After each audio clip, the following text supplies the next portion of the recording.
messieurs, c'est crucial, car cela respecte qui nous sommes et comment on veut être traité. À une époque où tout change vite, comprendre et respecter le consentement devient encore plus important. Ça nous rappelle qu'on doit toujours chercher à comprendre et respecter le choix des autres. Le consentement. D'abord, voir le consentement comme quelque chose d'important, c'est reconnaître que chaque personne a le droit de décider pour elle-même dans tous les aspects de sa vie, sans se sentir forcée. C'est une façon de montrer du respect et de dire à l'autre qu'on tient à sa dignité. Le consentement, c'est aussi dire oui à nos propres choix, dans un monde où on ressent souvent la pression de suivre les autres.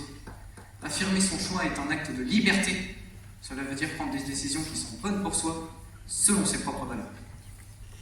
Mais il faut aussi se rappeler que le consentement peut changer. Ce n'est pas parce qu'on dit oui une fois que cela vaut pour toujours. Accepter que les gens puissent changer d'avis est essentiel pour maintenir des relations plus saines et respectueuses. Le consentement. Plaçons, si vous voulez bien, le consentement au centre de nos actions. En mettant le consentement au centre de nos actions, on crée un lieu sûr et accueillant pour tout le monde. C'est un endroit où chacun se sent respecté et écouté. Dans nos relations avec les autres, le consentement est à construire une confiance réciproque et à avoir des échanges plus vrais et profonds. Mais comment faire pour y arriver, me direz-vous? Certains d'entre vous se questionnent sur moi à juste titre. Oui, mais concrètement, il est bien mignon avec ses belles paroles. Mais comment faire? Eh bien, mesdames et messieurs, parlons-en! Il faut parler du consentement ouvertement et l'apprendre dès le plus jeune âge. Apprendre aux enfants à respecter leur espace et celui des autres est essentiel. Et dans nos relations d'adultes, il est tout aussi important de parler clairement de nos attentes et limites.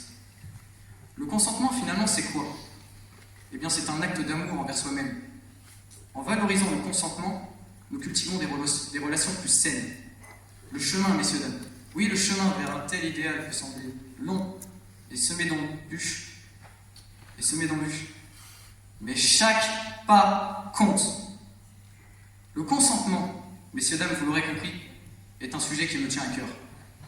Espérant vous avoir convaincu, je vous remercie de votre écoute.